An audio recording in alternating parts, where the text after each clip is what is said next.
Bismillahirrahmanirrahim. Alhamdulillah rabbil alamin wassalatu wassalamu ala asyrafil anbiya'i wal mursalin wa ala alihi wa sahbihi ajma'in. Assalamualaikum warahmatullahi wabarakatuh dan salam sejahtera. Yang berusaha Encik Nila Banerjee, UNDP Resident Representative for Malaysia, Singapore and Brunei Darussalam.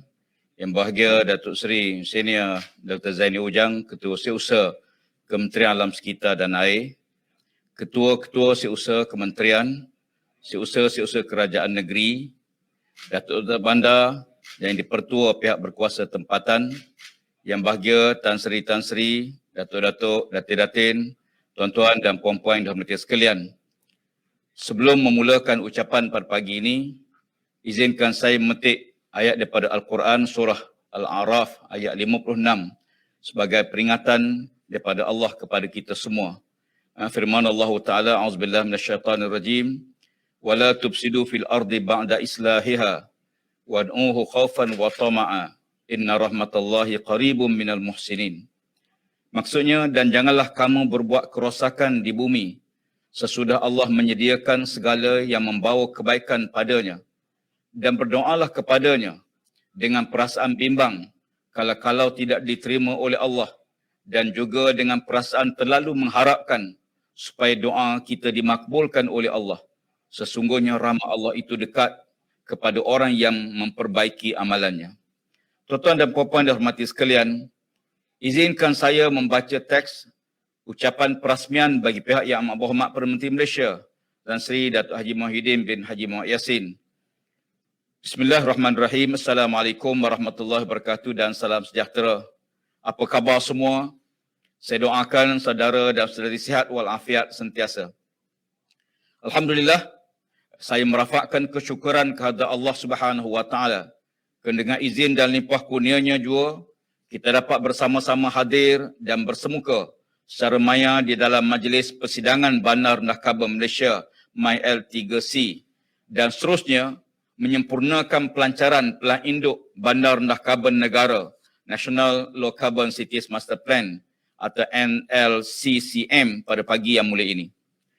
Seperti mana semua maklum, kita kini berada di pelan pemulihan negara.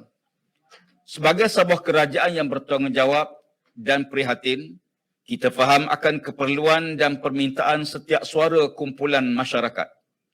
Keseimbangan dalam membuat keputusan, walaupun sukar, adalah amat penting dalam usaha kerajaan menangani pandemik COVID-19 ini. Saya amat berharap rakyat terus bersama-sama bersatu dalam menyebarkan mesej yang positif, mematuhi semua SOP yang ditetapkan kerana perjuangan kita menentang COVID-19 masih belum selesai. Selain daripada gelombang pandemik COVID-19, kita tidak dapat lari daripada isu berkaitan perubahan iklim. Aspek planetary health atau kesihatan bumi telah diberi penekanan yang serius oleh pihak kerajaan. Semasa mempengerusikan mesyuarat pertama Majlis Tindakan Perubahan Iklim Malaysia atau MyCAC pada April tahun ini, saya telah memberi mandat yang penuh kepada Kementerian Alam Sekitar dan Air (KASA) untuk menyelaras dengan semua pihak berkepentingan bagi menyediakan hala tuju negara yang jelas dalam perkara ini. Hala tuju termasuk kerangka perundangan dan resource mobilisation yang berkaitan dengan perubahan iklim. Ianya amat penting kerana Malaysia tidak dapat lari daripada arus perubahan di peringkat global pada masa ini yang beri fokus kepada green recovery. Hadirin sekalian, salah satu punca perubahan iklim adalah pelepasan gas rumah kaca atau GHG di atmosfera. Hasil penemuan Intergovernmental Panel on Climate Change atau IPCC menunjukkan bahawa sekiranya pelepasan gas rumah kaca berterusan dengan kadar sedia ada, dijangkakan suhu bumi akan meningkat kepada 1.5 darjah Celsius di akhir tahun 2030 hingga tahun 2052. Peningkatan suhu bumi secara tidak langsung akan menjejaskan ekosistem bumi. Ekosistem yang tidak stabil akan menyebabkan kesan-kesan negatif seperti peningkatan paras air laut, perubahan cuaca yang ekstrim, selain menjejaskan kitaran hidup haiwan dan mengancam keselamatan rantaian bekalan makanan. Di Malaysia, kita dapat lihat kadang-kala kejadian musim kemarau dan hujan yang lebih panjang dan tidak menentu berlaku tanpa mengikut musim.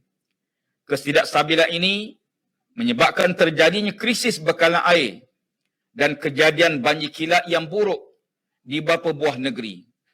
Namun kita tidak nafikan kejadian fenomena ini turut disumbang oleh aktiviti ekonomi, pembangunan infrastruktur fizikal dan sosioekonomi yang tidak mampan. Tuan-tuan dan puan-puan dihormati sekalian, bandar adalah di antara penyumbang terbesar pelepasan gas rumah kaca ke atmosfera. Kesan daripada aktiviti seperti pengangkutan, perindustrian dan pembuatan, pembangunan bandar atau urbanisasi merupakan antara punca utama pelepasan yang menyumbang kepada masalah perubahan iklim global. Menurut laporan UN Habitat, kawasan bandar walaupun hanya meliputi 1% daripada muka bumi, telah menghasilkan lebih daripada 70% pelepasan GHG dan mewakili 78% daripada keseluruhan pengguna tenaga dunia. Dalam hal ini, langkah-langkah mitigasi bagi mengurangkan kadar pelepasan gas rumah kaca serta langkah-langkah adaptasi bagi mengurangkan impak perubahan iklim dan pemanasan global perlu diberi perhatian yang sewajarnya. Langkah-langkah mitigasi dan adaptasi yang telah diambil oleh kerajaan antaranya ialah yang pertama, menggalakkan penjanaan tenaga boleh baru dalam amalan kecekapan tenaga. Yang kedua, menggalakkan penggunaan kenderaan cekap tenaga, Energy Efficient Vehicle atau EEVs. Dan yang ketiga, pelaksanaan inisiatif bandar rendah karbon. Yang keempat, pelaksanaan inisiatif mobility rendah karbon. Yang kelima, pelaksanaan program menangani pencemaran sisa plastik sekali guna atau single use plastik di bawah Malaysian Roadmap toward Single Use Plastic 2018-2030 dan akhirnya ialah ekonomi kitaran atau circular economy. Tuan-tuan sekalian, latar itu di antara bandar-bandar di serata dunia sebagai contoh Amsterdam, Copenhagen, Tianjin, Zhejiang, Hong Kong dan Tokyo telah pun menerima pakai konsep bandar rendah karbon untuk mengurangkan impak perubahan iklim. Proses urbanisasi ini melibatkan hubungan antara manusia dengan alam sekitar di bandar. Dalam konteks pembangunan di kawasan bandar, peranan pihak berkuasa tempatan PBT amat penting dalam merancang pembangunan sosioekonomi dan infrastruktur persekitaran sesabuah bandar. Selain itu, PBT juga membantu dalam melaksanakan inisiatif pelestarian persekitaran peringkat kebangsaan dan tempatan. Sebagai entiti yang berada di peringkat pentadbiran yang paling dekat dengan rakyat, PBT perlu memainkan peranan yang penting, yang aktif dalam mendidik, menggerak dan memberi respon kepada masyarakat serta mempromosi pembangunan yang mampan dan inklusif. Penglibatan komuniti juga adalah salah satu tonggak utama yang menyokong pelaksanaan pembangunan mampan dan merealisasikan kewujudan bandar rendah karbon di seluruh negara. Saya difahamkan terdapat beberapa buah PBT yang telah melaksanakan program dan inisiatif bandar rendah karbon dan saya ucapkan tahniah di atas usaha tersebut. Di samping itu, pembudayaan gaya hidup lestari seperti penggunaan peralatan yang cekap tenaga serta amalan 3R, reduce, reuse dan recycle, membantu merealisasikan matlamat bandar rendah karbon. Tindakan dan perubahan gaya hidup kita adalah kunci utama dalam memastikan kelestarian alam sekitar negara sentiasa terpelihara. Tuan-tuan dan puan-puan hadirin sekalian, proses peralihan dan transformasi bandar rendah karbon bakal memberi impak yang positif kepada kita semua dalam mengurangkan kesan perubahan iklim. Menyedari bahawa PBT di peringkat negeri dan perbandaran memerlukan sokongan padu di peringkat persekutuan dalam menjayakan agenda bandar rendah karbon. Pelbagai usaha telah dilaksanakan sejak tahun 2011 melalui pelaksanaan Rangka Kerja Bandar Rendah Karbon atau LCCF. Persidangan MyLL3C ini yang julung kali diadakan dengan tema Empowering Cities Toward Low Carbon Pathway diharap akan memberi komitmen dan momentum ke arah menjayakan agenda bandar rendah karbon di negara ini, insya-Allah. Di samping itu, persidangan ini merupakan wadah kepada semua pihak berkepentingan, terutamanya PBT yang terlibat dalam berkongsi ilmu dan pengalaman serta amalan terbaik dalam merealisasikan pelaksanaan bandar rendah karbon di perbandaran masing-masing kelak. Di samping itu juga, bagi memperkukuhkan lagi kerangka pelaksanaan inisiatif rendah karbon dengan lebih sistematik serta mencapai sasaran pengurangan karbon yang jelas, Pelan Induk Bandar Rendah Karbon Negara yang akan dilancarkan pada hari ini akan memberi panduan yang lengkap kepada kerajaan negeri dan PBT dalam membangunkan bandar rendah karbon di kawasan pentadbiran masing-masing. Menurut kata kerja bertajuk Accelerating Low Carbon Development in the World Cities oleh Global Commission on Economy dan Climate, analisis kepada peringkat bandar terkini berkaitan kes ekonomi bagi tindakan rendah karbon menunjukkan bahawa langkah-langkah bandar rendah karbon mewakili peluang ekonomi berjumlah USD 16.6 trilion di seluruh dunia. Berdasarkan hanya kepada penjimatan tenaga yang boleh diperolehi daripada pelaburan rendah karbon. Transformasi bandar-bandar di Malaysia kepada bandar rendah karbon akan membangunkan ekonomi hijau tempatan, mewujudkan peluang pekerjaan dan menarik minat pelabur domestik dan antarabangsa. Di antara sektor yang akan mendapat manfaat daripada usaha ini adalah sektor tenaga lestari, sektor mobiliti rendah karbon, sektor pengurusan sisa dan kitaran semula serta sektor kecekapan air. Saya amat berbangga kerana penghasilan Pelan Induk ini telah melibatkan pihak-pihak berkepentingan di pelbagai peringkat. Tahniah diucapkan kepada 33 buah bandar, kawasan bandar yang telah dikenal pasti, dan saya yakin usaha ini akan dapat diperluaskan kepada semua PBT di seluruh negara, insya-Allah. Hadirin sekalian, sebagai langkah galakan dan sokongan kepada PBT untuk melaksanakan inisiatif bandar rendah karbon berimpak tinggi, kerajaan menerusi Kementerian Alam Sekitar dan Air (KASA) telah menggerakkan geran pemangkin bandar rendah karbon atau ringkasnya gerak sebanyak 35 juta ringgit.